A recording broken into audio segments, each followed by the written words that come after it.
Bismillahirrahmanirrahim. Assalamualaikum warahmatullahi wabarakatuh.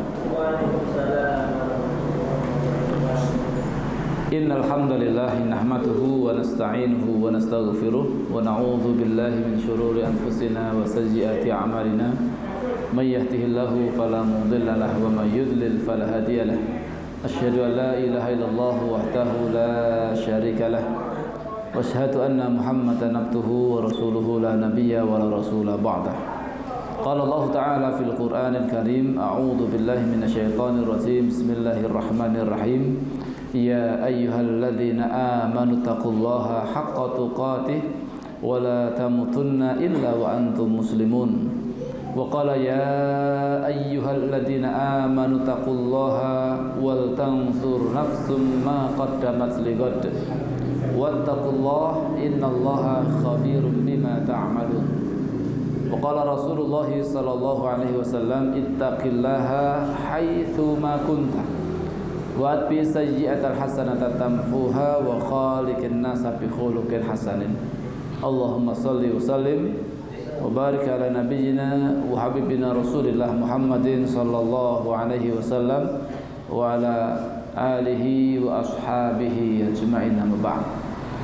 Ma'asyiral muslimin, Bapak Ibu-ibu para jamaah pengaosan Kamaru kajian malam Rabu ingkang mugi tansah dipun mulyakaken dening Allah Subhanahu wa taala.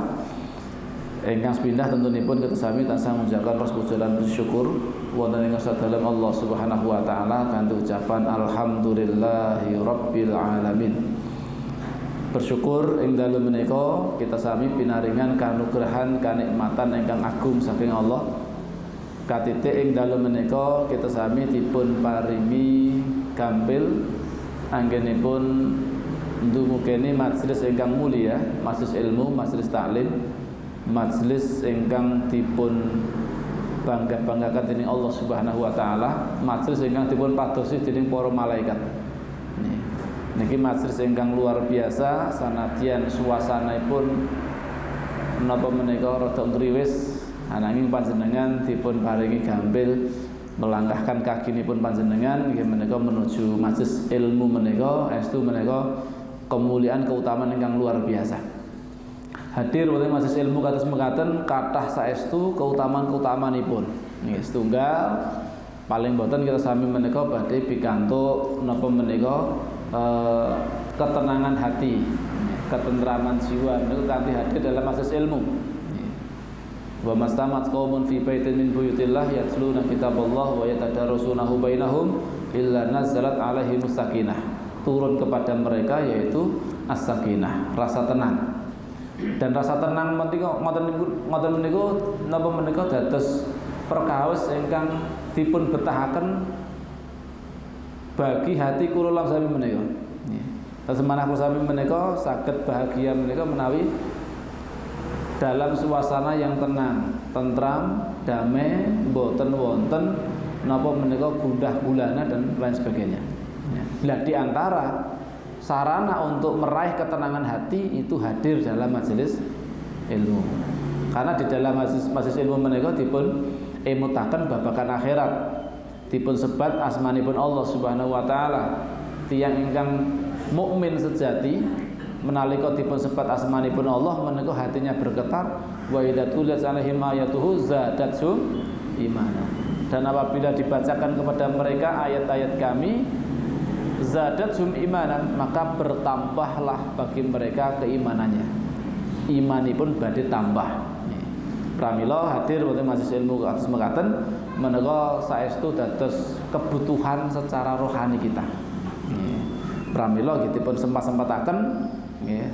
Walaupun dalam satu pekan misalipun menika hanya satu majelis minim niku paling minim. Nggih. Syukur-syukur ditambah nggih. Mungkin ada 2 majelis, ada 3 majelis nggih. Dan seterusnya nggih. Dipun isi nggih menika napa menika ruhiyah kula sami menika senantiasa dipun jaga staminanipun. Nah, di antara untuk menjaga stamina hati, stamina iman menika di antaranya dengan hadir wonten ing majelis ilmu kepanggih kali tiang-tiang saleh. Terus nek pengen kepanggih tiang-tiang saleh niku nggih tenggen majelis-majelis ilmu ngoten iki. Majelis taklim, majelis ilmu, majelis napa menika salat berjamaah teng masjid niku papan panggenan kepanggih kalih sederek-sederek ingkang saleh. Padahal ketemu kalih tiyang saleh niku termasuk nggih menika tombo ati. Nah, enten ular-ular napa menika tombo ati niku diantaranya diantaranya adalah napa menika wong kang saleh kumpulana. Wong sing saleh niku mang kumpul lha pados kumpul kalih tiyang saleh niku nggih teng masis-masis ngeten iki. Nggih. Yen pangapunten nek panjenengan misalipun teng peken nggih, teng peken nggih enten sing saleh nggih enten. Nek sing boten saleh nggih enten. Teng pasar kan macam-macam, Pak, gitu. Rena-rena nggih sing pedagang jujur ya alhamdulillah niku pikantuk barokah, pikantuk pahala saking Allah. Nek nggih enten sing pedagang sing boten jujur. Nggih. Mengurangi takaran, mengurangi timbangan, berbohong, gitu, ngapusi. Ini kadang-kadang terjadi di pasar. Tapi nek teng majelis ilmu ngeten iki, majelis taklim ngeten iki insyaallah sing hadir orang-orang soleh, minimal orang yang pengen soleh. Oh itu sudah bagus itu, sudah luar biasa. Pramila kita saestu bersyukur marang Allah SWT. Ya mugi-mugi Allah SWT paring keberkahan dumateng kita sami, paring ketenangan dumateng kita sami, lan paring istiqomah dumateng kita sami, paring ampunan dumateng kita sami kanthi sarana nggih menika thalabul ilmi. Salam selawat mugi katetepaken dumateng uswah hasanah kita sami Rasulullah Muhammad sallallahu alaihi wasallam, ugi dumateng para pendherekipun, para sahabat, tabi'in, tabi'ut tabi'in, so sinten kemawon umatipun Rasulullah sallallahu alaihi wasallam ingkang tansah setya lan tuhu anggenipun napa menika nderek marang sunah-sunahipun Rasul sallallahu alaihi wasallam. Awit menika dados tuntutan iman. Konsekuensi saking persaksian syahadat ingkang sampun kula lan sami ikraraken. Nalika kita sami menika mengikrarkan asyhadu alla ilaha illallah wa asyhadu anna Muhammadar Rasulullah. Menika konsekuensinipun tiyang ingkang sampun mengikrarkan wa asyhadu anna Muhammadar Rasulullah. Menika paling boten yang pertama yang harus dia lakukan itu adalah senantiasa membenarkan sabda Nabi Sallallahu Alaihi Wasallam, meskipun secara nalar, secara akal mungkin akal kula sami menika dereng nyampe, ndak masuk di akal kita. Boleh khobar saking Rasul SAW menika menurut akal kita mungkin nggak masuk akal. Sebagaimana contoh misalkan apa menika peristiwa Isra Mi'raj. Itu nek zamannya Rasul dulu, Pak. Itu betul-betul kejadian yang luar biasa loh. Itu menguji keimanan betul. Merasakan, rasakan, bayangaken seolah-olah jenengan hadir pada waktu itu. Ya. Ketika Rasulullah SAW diperjalankan dari Masjidil Haram ke Masjidil Aqsa yang jaraknya ribuan mil, kemudian naik ke langit ketujuh ke Sidratul Muntaha untuk menerima wahyu salat, dilakukan hanya dalam satu malam. Yang mana teknologi waktu itu belum ada teknologi yang secanggih itu, gitu. Perjalanan kok set ngeritis teko. Ya. Nah kalau hari ini kan teknologi kan sudah semakin canggih, ya. Mulai rada-rada masuk gitu Pak. Ya. Kalau zaman dulu Pak, zaman teknologi yang belum secanggih hari ini, itu betul-betul peristiwa itu peristiwa yang luar biasa itu, menguji keimanan betul. Maka waktu itu ya terpecah, ya masyarakat pada waktu itu yang tadinya kafir tambah kafir, ya ada. Gitu. Sing wis rada-rada iman akhirnya malah dadi kafir meneh, ya ada. Sing pun iman tambah yakin, ya ada. Manusia teruji waktu itu. Nah, ini kalau kita hadir pada waktu itu, kira-kira apa yang mana yang akan kita pilih? Kita akan membenarkan Rasul sebagaimana Abu Bakar As-Siddiq, atau kemudian kita justru mendustakan Rasul SAW sebagaimana Abu Jahal dan teman-temannya. Nah, itu ujian keimanan betul. Kalau hari ini kita sudah beriman dan sudah meyakini gitu kan. Maka mungkin barangkali kita bisa mudah untuk menjawabnya. Tapi kalau hadir pada waktu itu belum tentu, Pak. Dihadapkan pilihan-pilihan seperti itu belum tentu kita bisa memantapkan keimanan kita. Ya, itu betul-betul Masya Allah. Dan semua yang disampaikan Rasulullah SAW itu semua terjadi. Itulah menunjukkan semakin kita yakin bilih pangandikanipun Rasulullah selama itu hadisnya sahih pasti terjadi. Mang bayangaken nggih. Nalika kaum muslimin dikepung wonten ing Madinah perang Ahzab. Rasul mengkhabarkan Romawi akan kalian taklukkan, Persia akan kalian taklukkan, Istana Son'a akan kalian taklukkan. Masya Allah itu. Dalam kondisi dikepung oleh pasukan sekutu, pasukan Ahzab. Tapi Rasulullah malah menjanjikan Persia akan kalian taklukkan, Romawi akan kalian taklukkan. Itu kalau orangnya nggak beriman, Pak Is ngoyo-woro gitu. Kalau kita nggak beriman yakin betul. Tapi para sahabat kan sudah tergembleng mentalnya, Pak. Tambah yakin. Ya, wah berarti Pak perang Ahzab ini kita akan menang.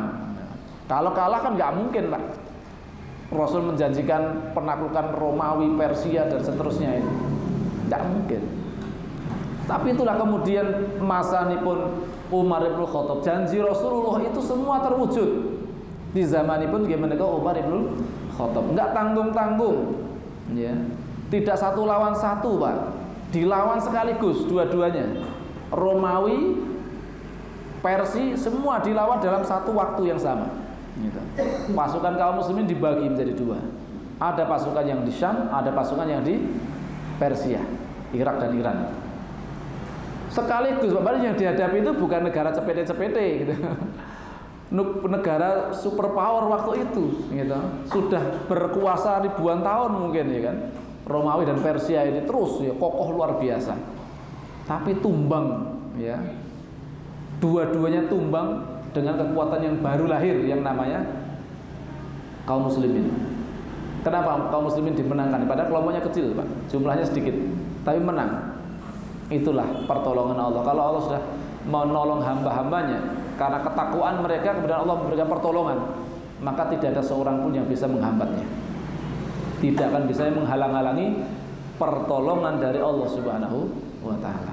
Maka yang paling penting itu bagaimana kita pupuk iman kita, ketakwaan kita kepada Allah Subhanahu wa Ta'ala agar pertolongan Allah itu diturunkan kepada kaum muslimin. Terjadi, Pak, ya. Termasuk napa menika janjinipun Rasulullah SAW dumateng Suraqah. Suraqah niku ingkang napa menika mengejar Rasulullah SAW nalika peristiwa hijrah. Rasulullah hijrah kalian Abu Bakar Siddiq, itu Suraqah itu terobsesi. Janji kali tiang-tiang musyrikin Quraisy sing sapa wonge iso nyekel Muhammad hidup atau mati akan diberi upah 100 ekor onta. 100 ekor ontanya saiki seberang miliar gitu. Wah, ini harganya mahal gitu. 100 ekor onta, semangat ya, pacu kudanya mencari naik ke tempat tinggi, kira-kira mana ada yang namanya Muhammad dan Abu Bakar nih. Dicari betul kan. Sampai akhirnya ketemu. Suraqah ini ketemu, berhasil membuntuti Rasulullah SAW dan Abu Bakar. Tapi giliran mau mendekat Rasulullah SAW, kudanya terperosok dan jatuh. Itu sampai 3 kali. Ya. Akhirnya Suraqah menyadari bahwasanya ini memang ini betul-betul bukan manusia sembarangan. Ya. Betul-betul dilindungi sama Allah Subhanahu wa Ta'ala, dan akhirnya Suraqah pun masuk Islam, beriman. Apa yang dijanjikan Rasulullah kepada Suraqah? Kelak kamu akan memakai pakaian kebesaran Kisra. Kisra itu rajanya Persia. Kelak kamu akan, maukah kamu kelak akan memakai pakaian kebesarannya Raja Kisra? Mau ya Rasulullah. Dan itu apakah kemudian sekedar janji saja? Enggak. Ternyata betul-betul direalisasikan. Zamanipun Umar bin Khattab nalika Persia dipun taklukaken. Niku termasuk pakaian kebesaranipun Raja Kisra dados napa menika dados ghanimah, harta rampasan perang. Lah Umar bin Khattab ingat janjinipun Rasulullah kepada Suraqah. Ya, teringat dengan janjinya Rasulullah. Beliau mungkin pernah mendengar ya cerita dari Abu Bakar atau Rasul sendiri ya tentang Suraqah ini. Maka kemudian ketika ghanimah dihadapkan pada Umar bin Khattab, ya janji kemutan kalian janjinipun Rasulullah kepada Suraqah, maka kemudian Suraqah dipakaikan pakaian Kisra. Ya. Pakai pakaian kebesarannya lengkap dengan istana apa niku? Dengan mahkotanya. Ya. Jalan maju mundur gagah. Tapi ya sudah, habis itu sudah wahai Suraqah, sekarang kamu sudah memakainya, sekarang lepaskan kembali. Loh, bukannya ini untuk saya? Bukan, karena janji Rasul kamu hanya memakai saja. Jadi bukan berjanji untuk diberi, kamu dijanjikan hanya untuk memakai aja. Kamu sudah memakai, sudah, sekarang lepas. Seorang mukmin nggak pantas pakai itu, nggak pantas untuk memakai pakaian kebesaran Kisra, ya. Karena itu menjadikan orang, kelihatan gembedi gitu kan, pakai pakaian yang penuh dengan gemerlap perhiasan luar biasa itu. Dilepas. Itulah janji-janji Rasulullah yang mungkin secara akal nalar mungkin orang sedang kaum muslimin sedang apa itu? Sedang lemah-lemahnya, dalam kondisi masih lemah maksudnya, gitu. Rasul saja masih dikejar-kejar oleh musyrikin Quraisy, belum punya kekuatan yang memadai. Lah kok menjanjikan pakaian kebesaran Raja Kisra. Nah, ini kan sesuatu yang mungkin tenan pura gitu. Nah, coba deh kalau jenengan yang dijanjikan seperti itu, ya kan? Belum tentu kita yakin, tapi ya ini betul-betul ya, masya Allah. Dan semua nih yang dijanjikan Rasulullah itu pasti terjadi. Ya, termasuk penaklukan Konstantinopel. Ya. Itulah yang menjadikan semangat kaum muslimin mungkin ratusan kali atau mungkin ribuan kali itu untuk mengepung benteng Konstantinopel. Tapi baru bisa terrealisasi, terwujud janji Rasulullah setelah berjalan kurang lebih 700 sekian tahun. Ya, baru terwujud tahun 1453. 1453 itu penaklukan Konstantinopel. Ya. Ini masya Allah, padahal Rasul menjanjikannya sudah tahun 600-an sekian. Ya. Baru terwujud 1453. Rentang waktunya cukup panjang. Ini juga janji Rasulullah ini yang menjanjikan, mengobsesi, memberikan motivasi, semangat sahabat Abu Ayyub Al-Ansari. Beliau waktu itu usianya sudah gak muda lagi. Sudah, dalam kisah saya baca itu 90 tahun. 90 tahun masih semangat untuk ngepung benteng Konstantinopel. Bayangkan Pak, apa kira-kira menjadikan beliau semangat? Janji Rasulullah tadi, ya. La tuftahannal Konstantiniyatu fala ni'mal amiruha wala ni'mal jais dzalikal jais. Sungguh kota Konstantinopel itu akan kalian taklukkan. Padahal Konstantinopel itu benteng yang sangat kuat, terkenal sangat kuat. Sudah ribuan kali mungkin diserang, enggak jebol-jebol. Ya. Karena kokohnya luar biasa.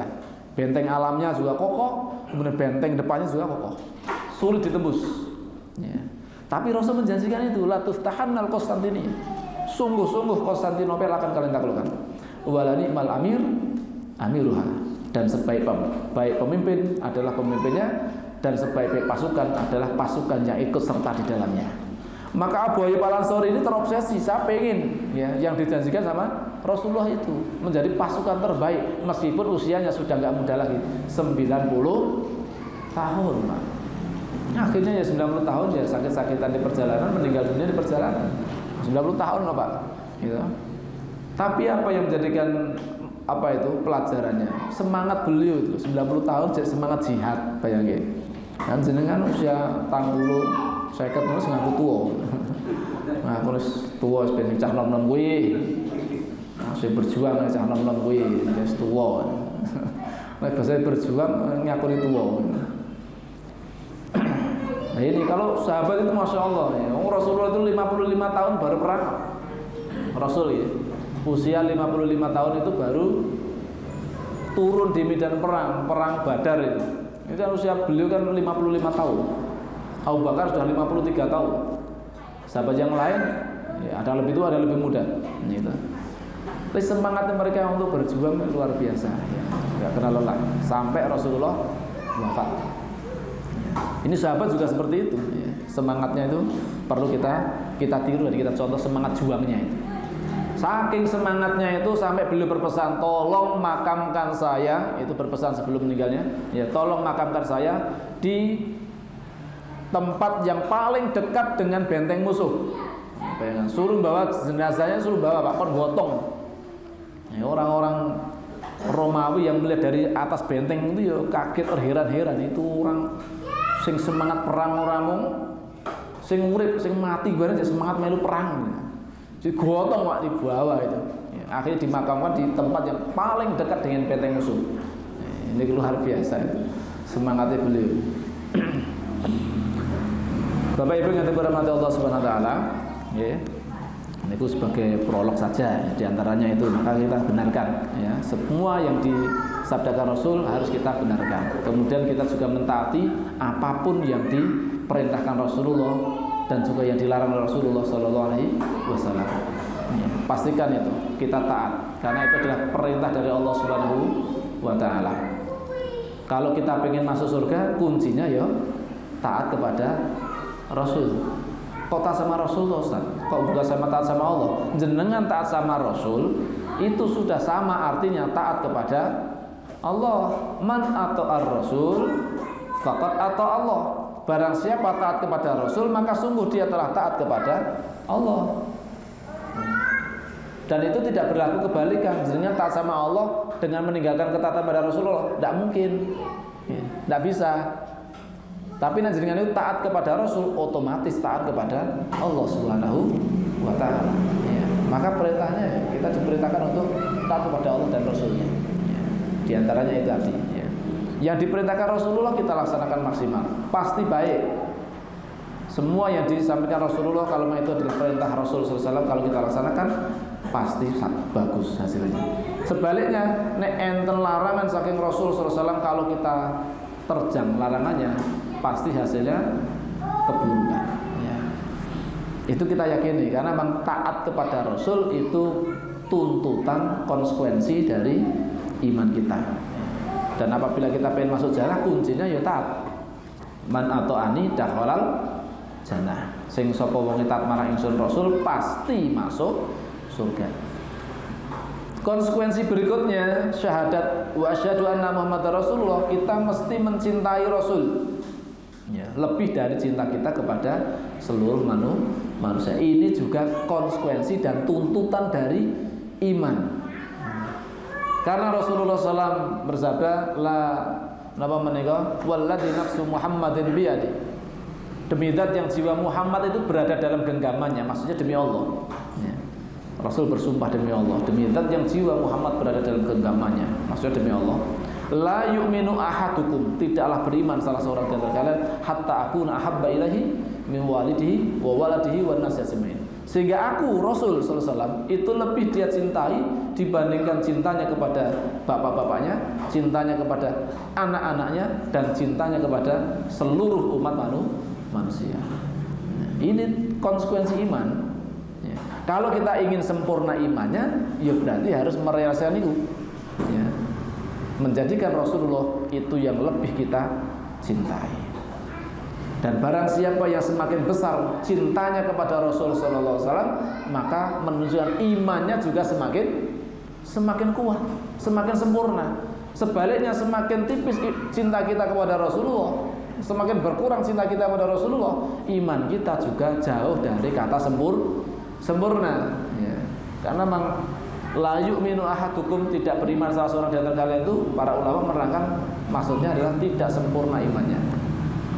Ya sudah iman, cuman belum sempurna. Kalau pengen sempurna, Rasul harus kita jadikan nomor satu ya, di antara makhluk-makhluk yang lain. Maka itulah yang disampaikan oleh Rasulullah kepada Umar bin Khattab. Nalika napa Umar bin Khattab menika bloko suto ya, mengaku kalian Rasulullah SAW, ya Rasul, engkau itu lebih saya cintai daripada ya istri-istriku, anak-anakku, dan seluruh manusia. Tapi saya lebih cinta pada diriku sendiri ya. Maka Rasul mengatakan la ya Umar, ya, tidak wahai Umar. Sehingga aku lebih kamu cintai daripada istri-istrimu, anak-anakmu, dan seluruh manusia termasuk dirimu sendiri. Maka kemudian Umar bin Khattab memperbaharui apa menika pengakuannya. Kalau begitu ya Rasul, engkau adalah orang yang paling aku cintai, melebihi dari cinta saya kepada istri-istriku, anak-anakku, dan seluruh manusia termasuk diriku sendiri. Maka kemudian baru dikatakan sama Rasulullah SAW, al-an ya Umar, sekarang baru benar hai Umar. Jadi cinta pada Rasul itu adalah konsekuensi iman, tuntutan iman. Kalau kita pengen sempurna imannya, ya harus menjadikan Rasul paling kita cintai. Ikhwan fiddin arsadani syakumullah. Nah, di kesempatan malam hari ini kita lanjutkan sedikit ya tentang penyakit hati yang perlu kita hindari. Ya. Kalau kemarin kita berbicara tentang riya, riya ini juga sangat berbahaya, penyakit yang sangat berbahaya, karena Rasulullah SAW sendiri mereka mengkhawatirkan para sahabat, kelasnya sahabat itu aja Rasul masih khawatir. Ya. Saking lembutnya, saking halusnya perkara riya. Ya. Beramal tapi dia pengen dipuji manusia. Ya. Dia mencari mereka keridhaan dari manusia, dari makhluk. Ya. Itu sangat berbahaya sekali. Saking lembutnya sampai digambarkan ya ada seekor semut hitam merayap di batu hitam dalam kegelapan malam. Rakroso Pak. Ya. Betul-betul sangat halus, sangat lembut sekali. Maka itu kita bisa mengantisipasinya dengan terus introspeksi. Ya. Kita cek amal kita, hati kita itu senantiasa kita awasi terus. Jangan diloski. Karena kalau kita ngeloskin hati kita nggak kita koreksi, kadang-kadang ada amalan-amalan kita yang amalan hati, ya seperti riya itu muncul sombong, iri, hasad, kadang-kadang muncul kita nggak sadar. Ya. Maka pentingnya kita muhasabah setiap hari itu agar terhindar dari berbagai macam bentuk penyakit hati. Ya. Lah pada kesempatan dalu menika kita badhe ngasareng-sareng nggih menika penyakit sombong. Sombong itu sangat berbahaya. Napa? Sombong menika ingkang dadosaken iblis itu berani menolak laranganipun Allah. Padahal rumiinipun iblis menika termasuk jin yang taat. Karena iblis itu kan aslinya dari bangsa jin, tapi berbuat fasik, ya, berbuat kefasikan, ya. Menolak perintah dari Allah Subhanahu wa taala. Enten dawuh saking Gusti Allah ingkang sampun nyiptakaken piyambakipun. Tapi ditolak. Gara-gara napa?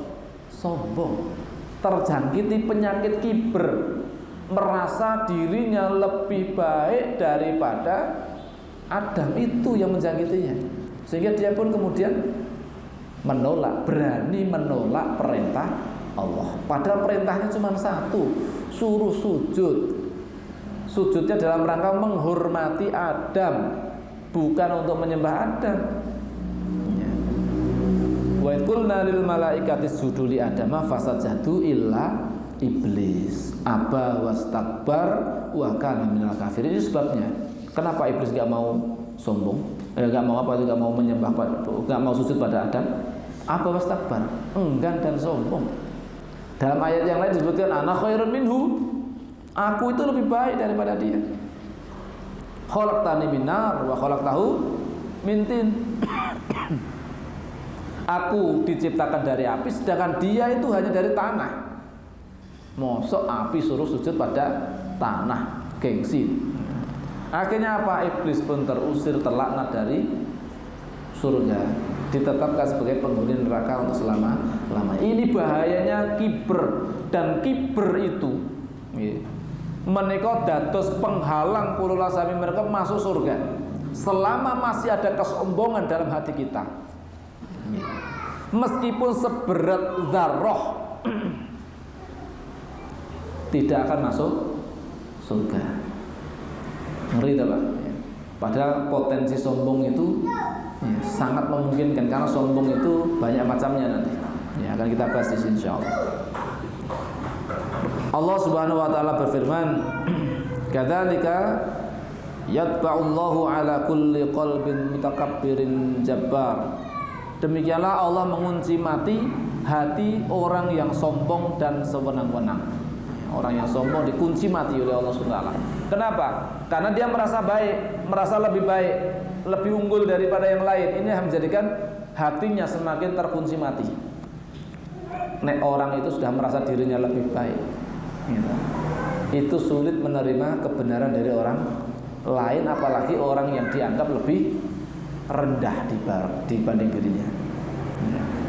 Apa dia itu taklim kayak begini sore ngandani aku wis taklim 20 tahun kandhani karo bocah iki sore kayak taklim iki sore ngandani aku. Nah ini satu kesombongan.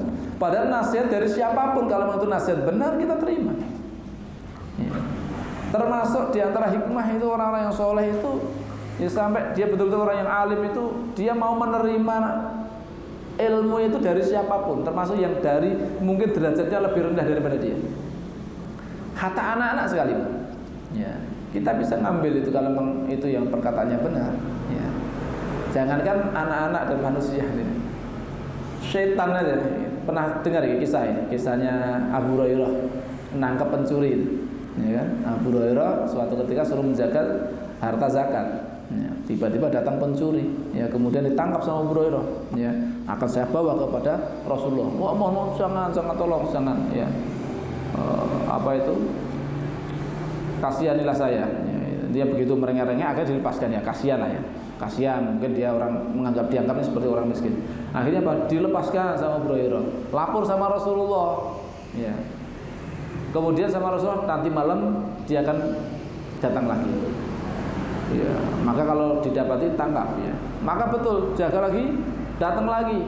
Ya, ditangkap lagi, merengek-rengek minta maaf saya tidak akan mengulangi lagi, tolong jangan dilaporkan ya, lepaskan saya, lepaskan. Ya, Abu Hurairah itu orangnya baik hati, ya kan? Enggak tegelan. Ya. Dikasih alasan gitu mesakne mesake atau ya. Lepas ke sama Abu Hurairah. Ya, kan? Dilaporkan lagi sama Rasul, pasti dia akan datang lagi nanti malam. Ya. Betul dia datang lagi, tangkap lagi sama Abu Hurairah. Kali ini nggak akan saya lepaskan ya. Bawa betul sama Rasul. Dia merengek-rengek betul. Ya. Tolong jangan dibawa kepada Rasulullah. Ya.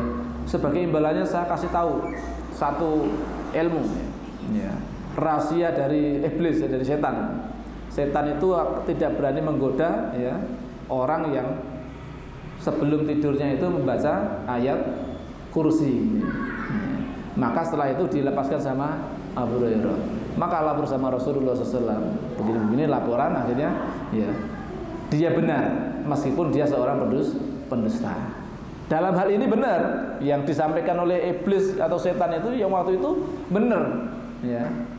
Tentang apa itu ilmu tentang bahwasanya sebelum tidur itu kalau orang itu baca ayat kursi setan tidak berani ganggu, itu benar gitu loh. Dibenarkan sama Rasulullah ya. Meskipun aslinya dia itu pendusta. Setan itu pendusta, ganip ngapusi pak. Nyatanya ngapusi terus dino ngapusi. Ya, tekoki ngapusi terus ya. Ben diculke. Tapi yang terakhir itu dia memberikan kebenaran. Ya. Dia bisa diambil ilmunya pak. Akhirnya kita amalkan tuh hari ini. Sebelum sholat, sebelum tidur kita baca ayat kursi. Itu ilmu saking sinten. Diambil itu, tapi kan dapat ketetapan dari Rasulullah, jadi sunnah jadinya. Rasulullah menetapkan ini benar, gitu kan? Benar, walaupun yang memberitahu adalah setan sendiri. Karena mereka ngerti, wah aku udah diwacake, aku rawan diganggu aku. Maka dia memberikan rahasia itu, rahasia bahwasanya setan itu tidak akan berani mengganggu orang yang sebelum tidur membaca ayat kursi. Maka ilmu itu dari siapapun selama itu benar ilmunya, maka kita ambil nasihatnya yang terbaik.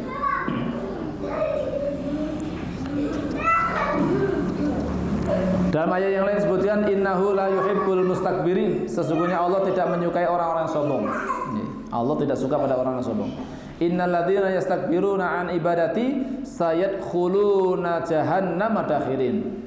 Sesungguhnya orang-orang yang menyombongkan diri dari menyembahku, ya tidak mau beribadah kepada Allah, tidak mau berdoa kepada Allah Subhanahu wa taala, akan masuk neraka jahanam dalam keadaan hina dina.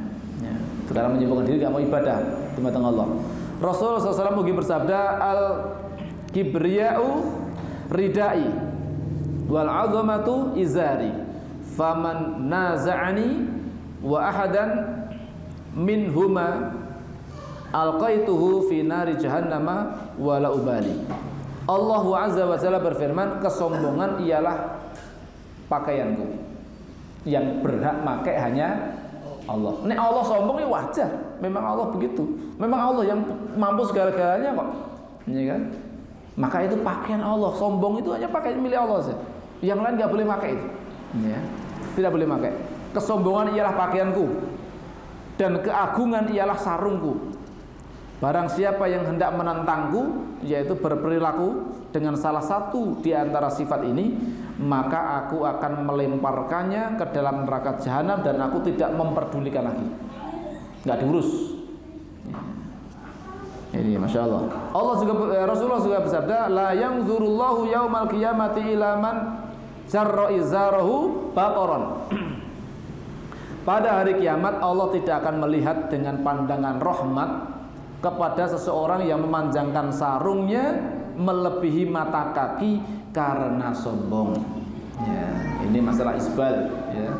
Musbil izarahu, ya, yang menyeret sarungnya itu melebihi mata kaki atau di bawah mata kaki karena sombong. Ya, ini karena sombong. Ya, maka dalam urusan isbal ini ya terjadi ikhtilaf. Ya, ada yang mengatakan nggak boleh sama sekali, walaupun itu katanya nggak sombong, ya tetap harus di atas mata kaki. Nanti berdalilkan itu juga banyak Pak, hadis-hadis yang tentang itu banyak, ya. Tapi ada berpendapat, yo menurunkan di bawah mata kaki sedikit tidak apa-apa, sepenting orang sombong, ya ada begitu. Ya, ada berpendapat seperti itu, ya sudah, sepenting nanti resiko ya sendiri-sendiri gitu. Nah kalau saya pribadi lebih selamat, kalau saya lebih selamatnya kenapa? Ya, lebih selamatnya kita mengikuti apa yang menjadikan petunjuk Rasulullah SAW. Ya. Karena banyak sekali hadis-hadis terkait dengan perintah untuk meninggikan kainnya, ya. Jangan sampai kemudian berada di bawah mata kaki. Banyak sekali hadis-hadis. Termasuk Umar bin Khattab nalika nembe sakit sakaratul maut, ketika dia menjenguk kok kemudian kainnya itu di bawah mata kaki, beliau masih sempat untuk amar ma'ruf nahi mungkar, angkat pakaian. Sampai seperti itu, ya kan? Saking berarti memang itu sesuatu yang memang pada waktu itu sangat ditekankan. Tapi nanti masing-masing monggo ya. Kalau memang terus sepentingnya orang sombong, ya sudah.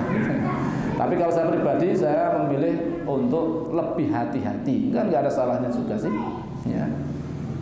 Apa itu kita memakai pakaian yang berada di atas mata kaki itu juga insya Allah lebih bersih. Kalau di bawah mata kaki kan khawatirnya nanti kalau kita lewat ya mudah kotor, ya mungkin kena kotoran segala macamnya. Ya. Apalagi yang model jin yang diinjak-injak itu kan, gitu. Kan ada modelnya bosor, tidak sana. Kan jadi kotor ya, jadi kotor. Nah, kalau kita pengen ya lebih selamat saja, lebih hati-hati maksudnya ya, lebih hati-hatinya seperti itu. Karena banyak sekali hadis-hadis seperti ini. Pada hari kiamat Allah tidak akan melihat dengan pandangan rahmat kepada seorang yang memanjangkan sarungnya melebihi mata kaki karena sombong. Sombong di sini ya. Muslim dan dalam sahihnya, Imam Muslim dalam sahihnya meriwayatkan bahwa Rasulullah SAW bersabda, la yadkhulul jannah man kana fi qalbihi mithqala dzarratin min kibrin. Faqala rajulun innar rajula yuhibbu an yakuna thawbahu hasanan wa na'luhu hasanatan.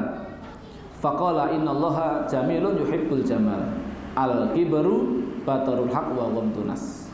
Tidak akan masuk surga orang yang di dalam hatinya ada kesombongan meskipun seberat zarrah. Itu ukuran yang sangat kecil ya. Ukuran yang paling kecil itu zarrah. Untuk menyebut sesuatu yang kecil, sangat kecil, itu dalam bahasa Arabnya pakai zarrah ya. Meskipun hanya seberat zarrah ya. Itu kalau ada dalam kesombongan dalam hati kita, la yadkhulul jannah kata Rasul. Enggak masuk surga. Masya Allah. Lah sampai gimana ya? Berarti masuk neraka dulu gitu. Kalau orang yang beriman masuk neraka dulu, mampir sih. Sampai kesombongannya hilang. Insya Allah dibakar di neraka kan mesti hilang kesombongannya. Ada sombong apa ya? Masa harus merokok cara sombong. Dibersihkan dulu ya. Naudzubillahi min dzalik. Ya mudah-mudahan kita nggak pengen ya mampir dulu. Setelah pengen mampir langsung pengen ya. Masuk jannah tanpa hisab, alhamdulillah. Meskipun hanya sejenak atau rasa pengen Pak ya, rasa pengen langsung masuk surga aja, jangan mampir-mampir. Nah, bisa kan gitu Pak, karena mampirnya ini orang kok yang jenengan mampir diluk terus metune orang motornya gitu Pak ya. Beda lah, vonisnya sana itu 1 hari aja sama dengan 1000 tahun lamanya kok ya. Vonisnya nanti perang tahun kalian mereka gitu, dikalikan 1000 tahun. Memang bayangin vonis misalnya pun napa menika 1 tahun penjara neraka, 1 tahun ning akhirat. Ya padha karo 1 tahun nek teng akhirat ini 300 swidak ping 1000, berarti 300 tahun. Piye memet nang kono. Gitu. Lha kok nek fonisnya setahun, gitu. Karena 1 hari itu sama dengan setara dengan 1000 tahun di dunia. Lah setahun nang neraka teng akhirat niku padha karo 360.000 tahun. Bang bayangin lagi tahun 2000 piro lho Pak? 2000 piro iki lagi. Akhir 2000 iki 360.000 tahun nang neraka. Sing kuat sinten ya? Pramila ya sampun napa menika malah rapopo maksudnya enek iman iki iso mlebu surga tenang wae mampir di sapopo sedherek. Rumah sana sedherek niku penak ya. Ampun kepengin gitu. Langsung saja masuk sana. Ya. Nah, sesungguhnya ada seorang yang senang jika pakaian dan alas kakinya bagus. Seneng kelambine apik, rapi, bagus, juga seneng pakai napa menika sendalnya bagus ya. Pakai sendalnya ya cer, misalnya kain bajunya ya apik, misalnya ngoten. Ada orang yang seperti itu, suka seperti itu. Apakah ini termasuk sombong? Ya. Bagaimana ini ya Rasulullah? Maka beliau bersabda, sesungguhnya Allah itu Maha Indah. Innallaha jamilun yuhibbul jamal. Allah itu indah dan menyukai sesuatu yang indah. Maka itu gak dikategorikan sombong, Pak. Ya. Yang dimaksud dengan kesombongan adalah menolak kebenaran dan meremehkan orang lain. Itulah sombong. Batorul haq wa ghamtunas. Menolak kebenaran dan juga merendahkan atau meremehkan orang lain. Menganggap orang lain lebih di bawahnya. Saya yang lebih hebat, lebih soleh, lebih alim, lebih pinter, lebih sugih, lebih ganteng, lebih yang lain. Pokoknya dia merasa dirinya lebih baik daripada orang lain. Itu satu kesombongan ya. Maka berhati-hati ya. Dari sifat sombong ini betul-betul kita harus berhati-hati. Ingat kembali ya hadis-hadis yang kita sampaikan tadi itu, bahwasanya orang tidak masuk surga kalau dalam hati kita terdapat satu zarah saja kesombongan. Apalagi sampai sombongnya banyak ya, ini lebih-lebih lagi. Wallahu a'lam bishawab. Wabillahi mengatakan rumiyin. Pertemuan salajengipun samangke insyaallah kita bahas hal-hal yang biasanya sering menjadikan orang itu sombong ya. Ada karena ilmu, ada karena kedudukan dan nasab, mungkin juga karena harta bendanya, bisa juga karena pengikut, pendukung dan teman pergaulannya yang banyak. Kanca-kancane akeh, kroni-kronine akeh, pengikute akeh. Itu bisa jadi kan satu kesimpulan. Insyaallah nanti di pertemuan selanjutnya kita kaji sareng-sareng, kita bahas sareng-sareng. Mugi-mugi Allah Subhanahu wa taala nggih menika senantiasa membersihkan hati kita dengan kita memperbanyak istighfar kepada Allah Subhanahu wa taala dan minta supados hati kita menika dipun paringi hati yang bersih, hati yang selamat, hati yang kemudian penuh dengan keimanan, hati yang kemudian dijauhkan dari berbagai macam penyakit hati. Maka kita harus betul-betul minta dan mohon pada Allah agar betul-betul dikaruniai hati yang selamat dari berbagai macam bentuk penyakit hati. Karena dengan hati yang selamat, hati yang sehat inilah kita akan beruntung nanti di akhirat ya. Yauma la yanfa'u malun wala banun illa man atallaha biqalbin salim. Harta dan anak-anak pada waktu itu enggak berguna lagi melainkan orang yang datang kepada Allah dengan hati yang selamat. Selamat dari berbagai macam penyakit hati, ya termasuk riya, termasuk ujub, sombong, sum'ah ya, termasuk syirik ya, dan segala macamnya. Itu bentuk-bentuk penyakit hati ya. Nifaq. Wallahu a'lam bishawab. Mugi kita diparingi napa menika keberkatan Allah taala, dipun paringi istiqomah lan mugi-mugi sedaya ingkang hadir wonten ing masjid ingkang mulia menika tansah pinaringan nikmat husnul khotimah lan mugi-mugi kita sedaya samangke dipun kempalaken dening Allah wonten ing janahipun Allah Subhanahu wa taala. Amin Allahumma amin. Monggo kita akhiri majlis ing dalem menika kanthi doa kafaratul majlis. Subhanakallahumma wa bihamdika asyhadu an la ilaha illa anta astaghfiruka wa atubu ilaik. Assalamualaikum warahmatullahi wabarakatuh.